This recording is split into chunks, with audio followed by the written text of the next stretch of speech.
Great. Thank you.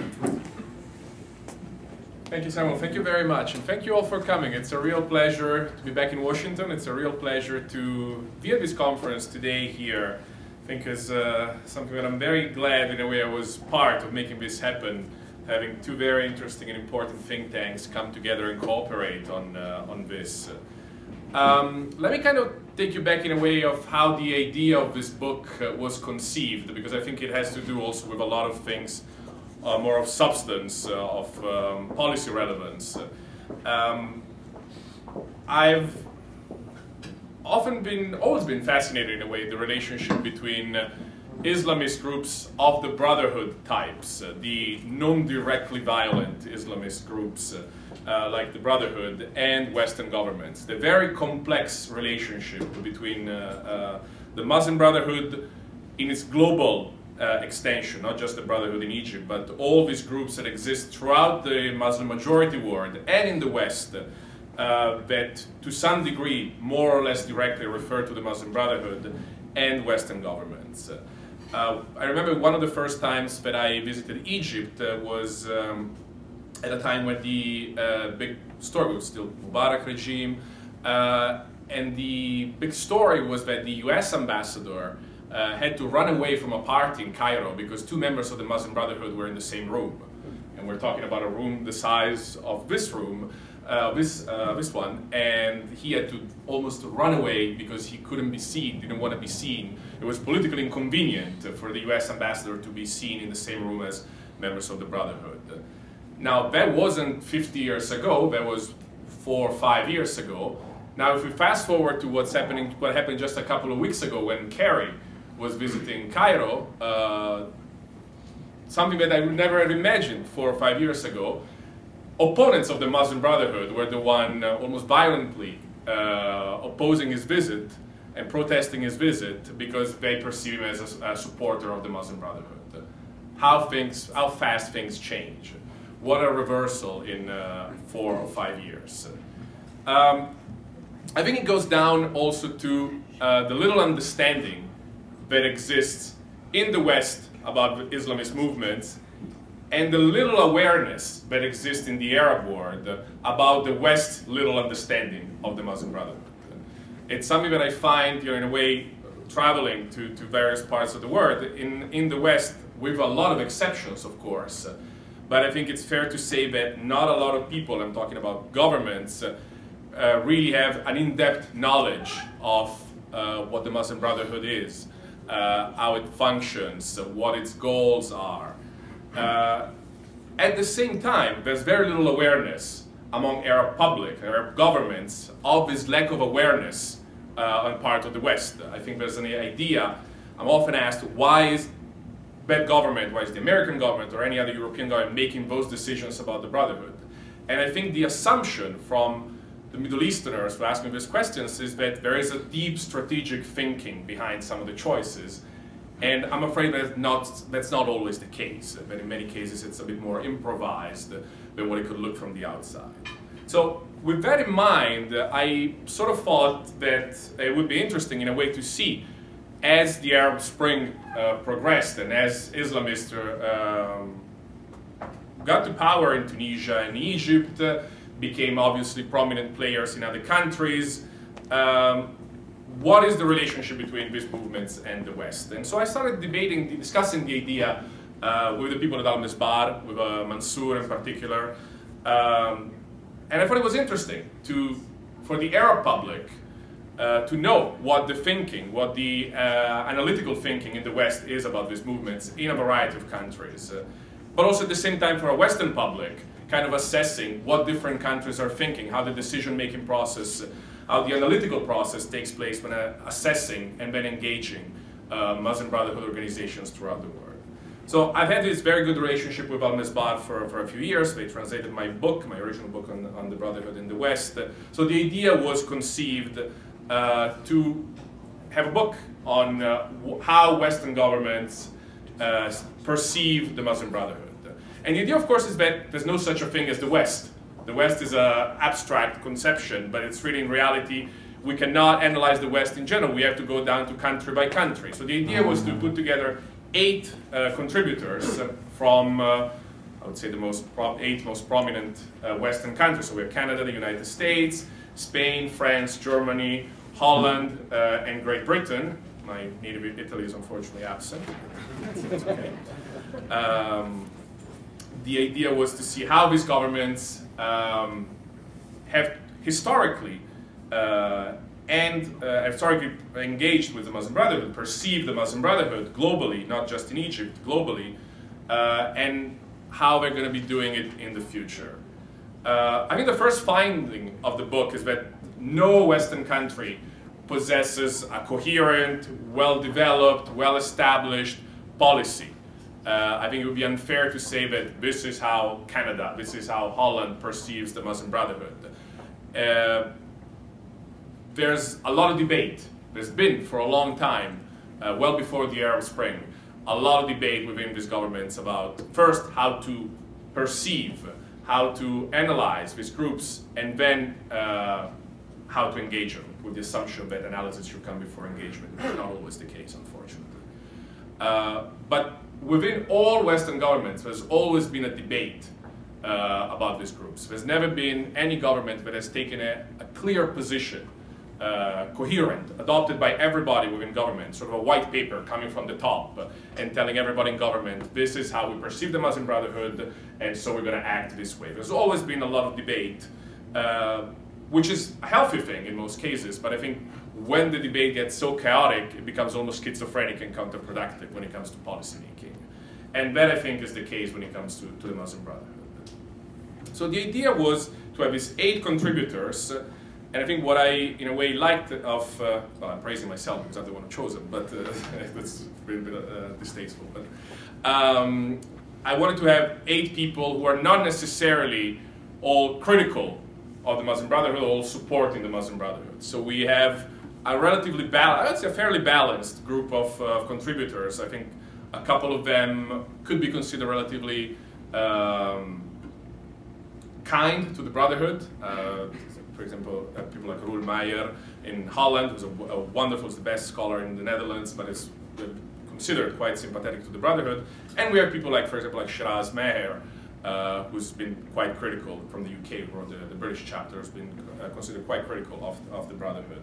So the idea was to have a very fact-dense analysis of the policy of 8 Western countries on the Muslim Brotherhood. And the guidelines that are given to the contributors, then of course, as you can imagine, contributors don't always follow guidelines, shockingly, was to have sort of a tripartite division. The first part to be an historical overview. How have Western countries, so your specific country, perceived and engaged the Muslim Brotherhood before the Arab Spring? The second part is looking at what was the behavior of individual countries during the Arab Spring. And the third part was looking forward. How is it going to be? How are Western countries going to engage with the Brotherhood, especially now that it has gained power in a variety of countries? We found a lot of communalities and a lot of differences from country to country. There are similar patterns, though, that I think are interesting to highlight. First of all, it's sort of an historical trajectory, but it's sort of similar for most countries. Until the 1980s, 1990s, I think, in the Cold War period mostly, in the West there was the idea, the Muslim Brotherhood was still somewhat of a very obscure and remote entity in the eyes of most Western policymakers, but there was the idea that they could have been potentially partners against the Soviet Union or communism in general. They're a religious organization, they hate communists, they're our friends. So there are some timid approaches in the US, in some European countries, to work with the Brotherhood against mostly regimes in the Middle East who are on the wrong side of the Cold War. Ian Johnson, for example, has written a fantastic book looking at all CIA documents about the CIA support or engagement of Brotherhood elements in Europe and in other countries. I think it would be unfair to call it a policy. I don't think there was a really well-developed strategy, but there were attempts to work with the Brotherhood. It never really translated into a cooperation, but were limited episodical attempts at engagement. Things changed after the end of the Cold War. Of course, the priorities that triggered that approach during the Cold War were no longer present. And I think there's, from the early 90s until the Arab Spring, there's a second phase of basically no relationship or bad relationships between the West and the Muslim Brotherhood. Now, a big difference between the US and Europe. The Europeans have traditionally been softer when it comes to the Brotherhood. They've been more open to an engagement, to a dialogue. I think in the States, the episode that I mentioned at the beginning about the US ambassador in Cairo running away is telling. But the idea was, for a variety of reasons, the Brotherhood was perceived much more negatively. It has to do with the fact that post the Iranian Revolution, the sensitivity when it came to Islamic fundamentalism, the fear was enhanced in the West. Authoritarian governments in the Middle East were putting a lot of pressure on Western governments not to engage with their rivals, with the Brotherhood, not to have any kind of relationship with them. And more in general, they were perceived in a negative way for their views on democracy, on women's rights, on religious freedom. For this, all these reasons, relationships were quite tense. Post 9/11, we see some behind closed doors, never really officially. There were attempts to engage the Brotherhood. There was this debate in policy circles, mostly security circles, whether it takes a radical to defeat a radical. The Brotherhood can be the key to defeating Al-Qaeda. They are the ones that said there was this sort of line of thinking that the Brotherhood can be a solution against Al-Qaeda's radicalism. If the priority is to defeat Al-Qaeda, the Brotherhood can help us in doing that. And some Brotherhood leaders sort of towed that line and to some degree cozied up to some security circles in the West. But generally speaking, the relationship was not good. Everything changes, of course, with the Arab Spring. Everything changes with, not necessarily the initial phases of the Arab Spring, but with the rise of Islamists to power in the months after the beginning of the Arab Spring. And I think it's fair to say that now virtually all Western governments, with Canada being maybe an interesting exception, but most Western governments engaging with the Brotherhood in a very public way. What was before done behind closed doors is now done very, very openly in virtually all countries. We see it in countries where the Brotherhood has risen to power, like Egypt, like Tunisia, but we see it in Syria, where the Brotherhood with Western governments engage and support to some degree, say indirectly, the Brotherhood in the Syrian National Council. What are the commonalities that we've seen?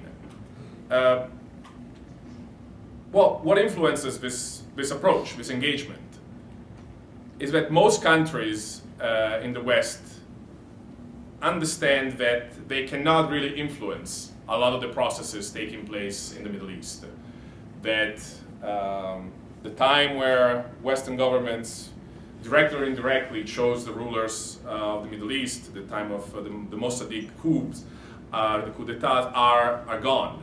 And West can, of course, play a role, sometimes in a military way, like in Libya, sometimes in a political way, but for the most part, it cannot really alter political dynamics taking place on the ground in a lot of Middle Eastern countries.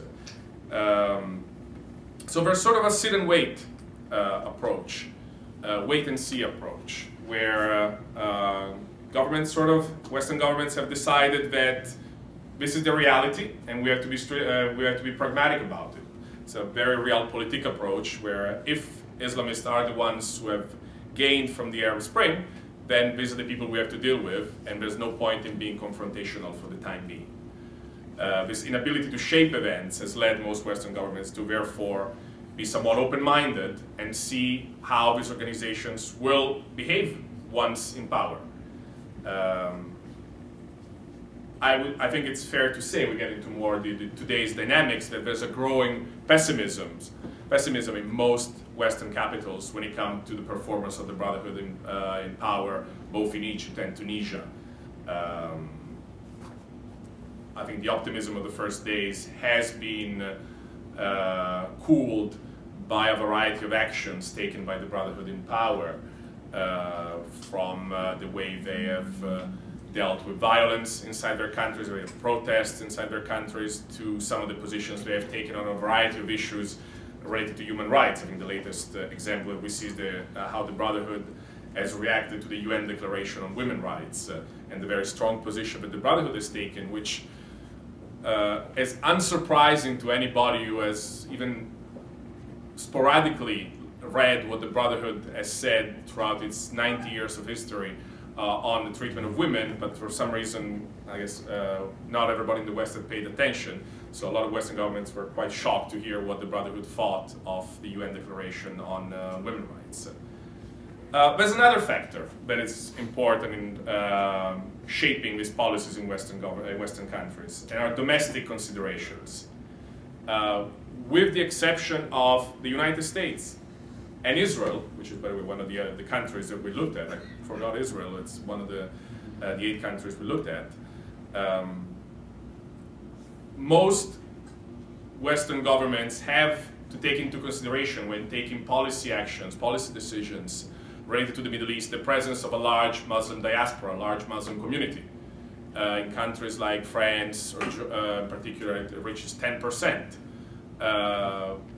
It was obvious that the way, for example, the large Tunisian diaspora community acted in France had an impact on the way the French government reacted and behaved at the beginning of the Arab Spring, particularly in Tunisia. So those considerations are quite important. In a way, Western governments are also trying to use Brotherhood members, activists who have long lived in the West as ways to engage Islamist groups in the Middle East. It's just recent news that the new head of the Syrian National Council is somebody who has lived in the United States for a long time and has strong links to Brotherhood networks here in the United States, and is the choice of the Brotherhood in Syria.